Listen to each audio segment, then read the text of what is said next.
Father, இப்போ பெரும்பாலும் எல்லாரும் சொல்லக்கூடிய ஒரே விஷயம் என்ன அப்படின்னா, அங்க பேசுறதுக்கு அவருக்கு கொடுத்த நேரம் நாமக்கல்ல காலையில 8:30 மணிக்கு, கரூர்ல 12 மணிக்கு. ஆனா அவர் இங்க சென்னையில இருந்து கிளம்புனதே 8:30 மணி தான் அப்படின்னு சொல்றாங்க. இப்போ இது தொடர்பா முதல் தகவல் அறிக்கை பதிவு செய்யப்பட்டிருக்கு.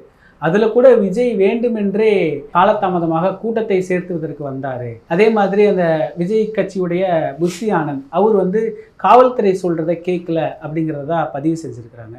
இது திட்டமிட்டே விஜய் அப்படி பண்ணிருக்கிறதுக்கு வாய்ப்பு. ஒரு பேரிடர் நிகழ வேண்டும் என்று யாரும் திட்டமிட மாட்டார்கள். அது அந்த பேரிடர் நிகழ வேண்டும் என்று அப்படி விஜய் திட்டமிட்டார் என்று சொல்வது அது சரியே அல்ல. ஆனால் நான் தொடக்கத்தில் சொன்னதை போல ஒரு பொறுப்பான தலைவர் என்றால் வருகின்ற வழியில் ஒரு 1/2 மணி நேரம் 3/4 மணி நேரம் ஏன் அதிகபட்சமாக 1 மணி நேரம் தாமதமாகலாம், 1.5 மணி நேரம் 2 மணி நேரம் வரை அதிகபட்சமாக தாமதமாகலாம். அந்த கால தாமதம் தான் திட்டமிட்டு நடத்தினது அப்படின்னு சொல்றாங்க.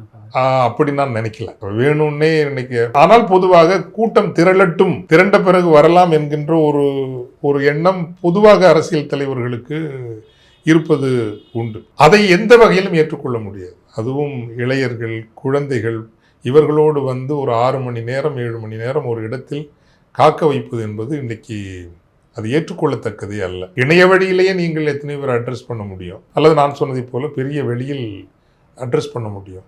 இன்னொன்று, அவர் வந்து இந்த நிகழ்வுகள் நடக்குது, அவர் உடனே சென்னைக்கு புறப்பட்டு வர்றார்.